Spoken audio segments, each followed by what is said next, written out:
तर थेट आपण छात्रों की गुंज हा कार्यक्रम मोठा आहे। ज्या घोषणा आहेत राहुल गांधी यांच्या समर्थनार्थ या देखील विद्यार्थ्यांनी देताना दिसत आहेत। एकंदरीतच ज्या सोलापूरच्या ज्या खासदार आहेत प्रीती शिंदे यांच्या मार्गदर्शनाखाली मोठ्या प्रमाणात जे विद्यार्थिनी आहेत ते दाखल झालेल्या पाहावयास मिळत आहेत। एकंदरीतच खरं तर हा कार्यक्रम संध्याकाळी 5 वाजता सुरू होणार आहे, मात्र मोठ्या प्रमाणात जे विद्यार्थिनी आहेत त्या येथे दाखल होण्यास सुरुवात झालेली आहे आणि विद्यार्थ्यांमध्ये मोठा जो उत्साह आहे हा सद्यस्थितीत तरी पाहावयास मिळत आहे। कॅमेरा पर्सन प्रवीण सह मी दीपक कापरे, TV9 मराठी, पुणे।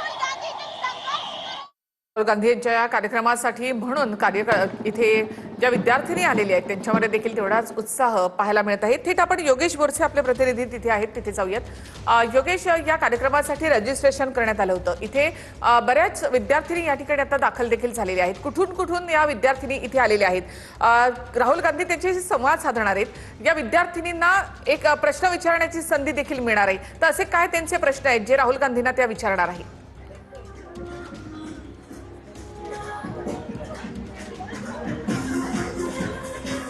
निश्चित पाहू शकतो आपण की विद्यार्थ्यांची संख्या आता या ठिकाणी वाढताना पाहायला मिळते।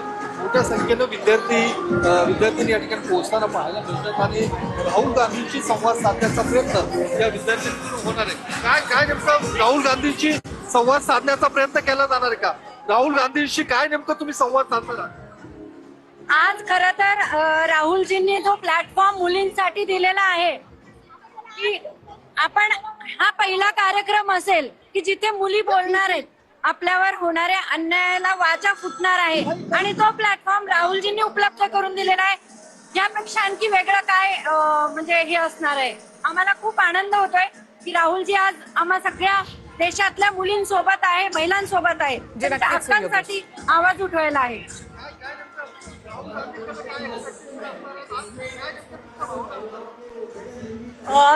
नीट पेपर लीक नंतर राहुलजींनी हा जो काही स्टँड घेतलाय मुलांसाठी, मुलांच्या भविष्यासाठी अतिशय स्वागतार्ह उपक्रम आहे। आम्हाला आमच्या नेत्याचा सार्थ अभिमान आहे। देशामध्ये एकतरी नेता असा आहे, शिकलेला नेता असा आहे जो विद्यार्थ्यांच्या भविष्यासाठी प्रयत्न करतोय।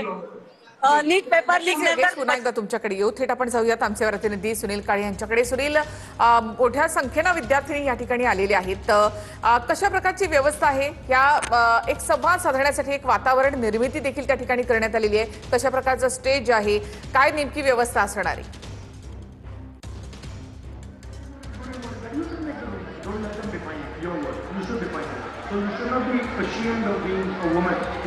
गेल्या थोड्याच वेळात हा कार्यक्रम सुरू होणार आहे आणि या ठिकाणी आपण बघू शकता की कशा पद्धतीनं ज्या महिलांची आणि मुलींची जी गर्दी आहे ती झालेली आपल्याला पाहायला मिळतात आणि राहुल गांधी यांचे पोस्टर जे आहेत त्या घालून या महिला आलेल्या आपल्यावर काही महिला त्यांच्याशी बोलण्याचा प्रयत्न करूयात। तुम्ही इथे आलात, काय तुमची भावना आहे आणि काय तुमचं म्हणणं आहे या ठिकाणी?